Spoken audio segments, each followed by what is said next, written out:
Was David in sin when he was living among the Philistines and getting ready to go to battle against the Israelites? I don't think so.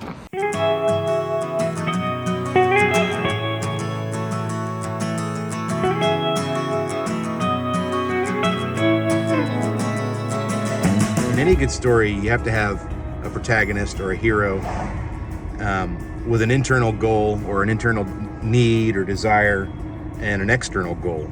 His external goal was to be the king of Israel. Well, I am king. Oh, king, aye, very nice. And how'd you get that? But his internal goal, we see glimpses of it throughout the book. I think that need, that internal need, was to see that he was exactly what God wanted in a king. And I don't think he saw that right away. You talking to me? And you see examples of that throughout the book. Like early on, Samuel comes to Jesse, he's like, hey, bring me all your sons. I'm gonna anoint one of them to be king. And he's like, okay, I'll bring them all. Yeah, here they are. And he's like, is this all of them? Like, God doesn't want any of these. Well, I got David. He's out in the field with David. Like, wow, Dad, thanks for the vote of confidence, you know? Like,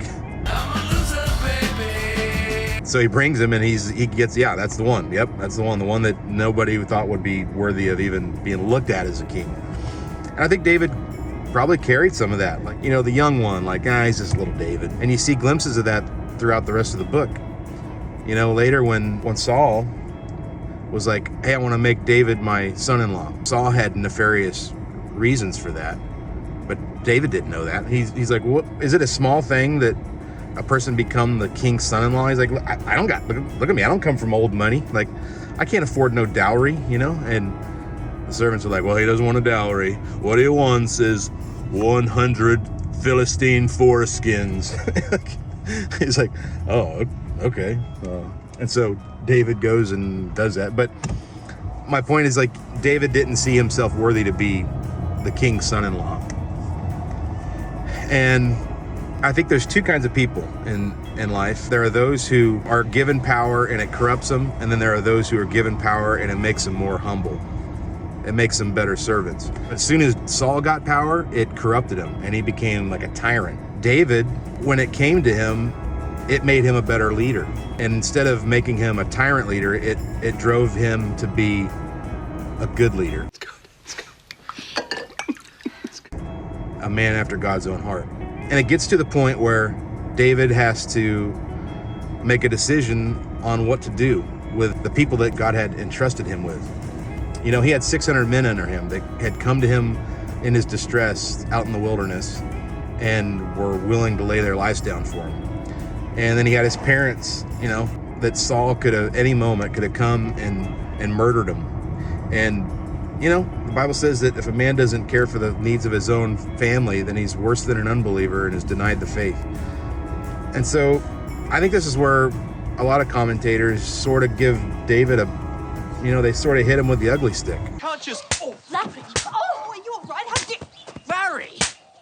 I've been reading some commentaries where people are like, yeah, David was in sin here. He was not trusting in the Lord. And I'm like, you know what? That's kind of not fair. Like, I don't think that's the case at all.